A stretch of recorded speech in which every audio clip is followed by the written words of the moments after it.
যাদেরকে আপনারা অন্ধভক্ত বলছেন তারাই কিন্তু রাম মন্দিরের জন্য লড়াই করেছে, আন্দোলন করেছে। আপনারা কিছু করেননি। আপনারা ঘরে বসে বসে জ্ঞানের কথা বলেন, পণ্ডিতের মতো, বিজ্ঞদের মতো বড় বড় কথা বলেন, কিন্তু বাস্তবে আপনাদের কোনো কন্ট্রিবিউশন নেই। নমস্কার, আমি দিবাকর, আপনারা দেখছেন জাগরণ বাংলা। আজকের ভিডিওতে মূলত বস্তির ছেলে পচাকে নিয়ে কিছু কথা বলবো। আপনারা অনেকেই হয়তো বস্তির ছেলে পচাকে চেনেন, একজন কন্টেন্ট ক্রিয়েটার, একজন ইউটিউবার, অনেক বিষয় নিয়ে খোলাখুলি কথা বলে এবং আমার বেশ ভালো লাগে বস্তির ছেলে পচার যে ভিডিও, সেই ভিডিওগুলো ভালো লাগে।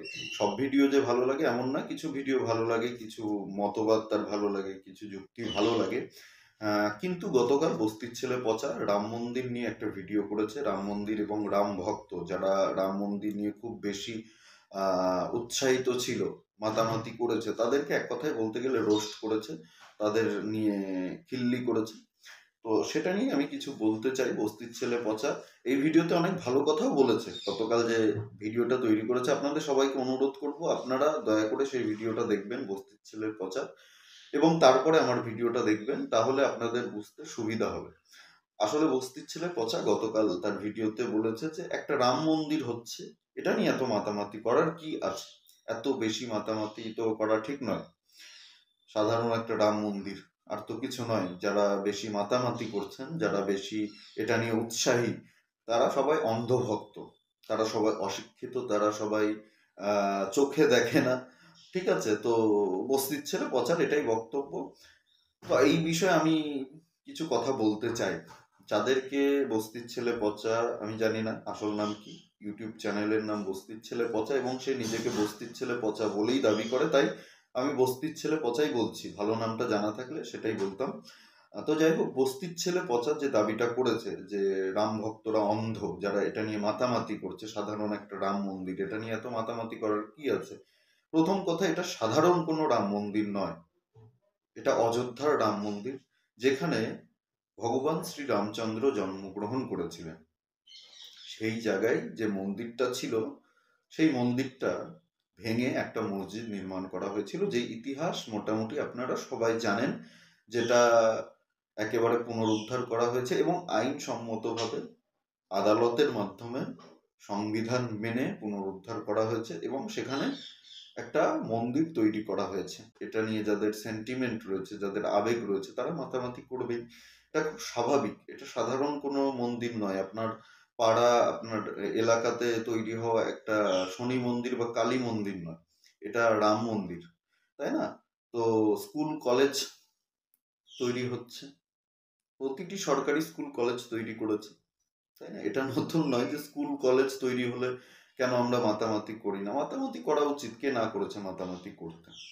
সেটা তো জনগণের উপরে নির্ভর করে, তাই না? প্রধানমন্ত্রী বা সেলিব্রিটি যারা রাম মন্দিরে গেছিলেন উদ্বোধনী অনুষ্ঠানে, তাদের পক্ষে তো ভারতবর্ষের প্রতিটি জেলায়, প্রতিটি পাড়াতে নতুন স্কুল উদ্বোধন হলে বা নতুন হসপিটাল উদ্বোধন হলে সেখানে গিয়ে এইভাবে হাঙ্গামা করা পসিবল নয়, সম্ভব নয়। ভারতবর্ষ অনেক বড়, ভারতবর্ষে অনেক রাজ্য রয়েছে, এটা বাংলাদেশ বা পাকিস্তানের মতো ছোট কোনো রাষ্ট্র নয়। কিছু এক্সট্রা অর্ডিনারি ভক্ত আছে যারা হিন্দুত্ব সম্পর্কে কিছুই জানে না, রাম মন্দিরের ইতিহাস জানে না, এর মুখ থেকে তার মুখ থেকে শুনে উল্টোপাল্টা মন্তব্য করে। কিন্তু তাদেরকে দিয়ে যদি আপনি সবার বিচার করেন, তাহলে সেটা মূর্খতা ছাড়া আর কিছুই নয়। কতজন রাম ভক্তকে আপনি দেখেছেন প্রতিদিন গোমূত্র খেতে, গোবর মাখতে শরীরে, গরুর দুধে সোনা খুঁজতে? কতজনকে দেখেছেন? কিছু এক্সট্রা অর্ডিনারি থাকে, পলিটিশিয়ান আছে, অন্ধভক্ত আছে, যারা মানুষের মুখে শুনে বিভিন্ন ধরনের মন্তব্য করে।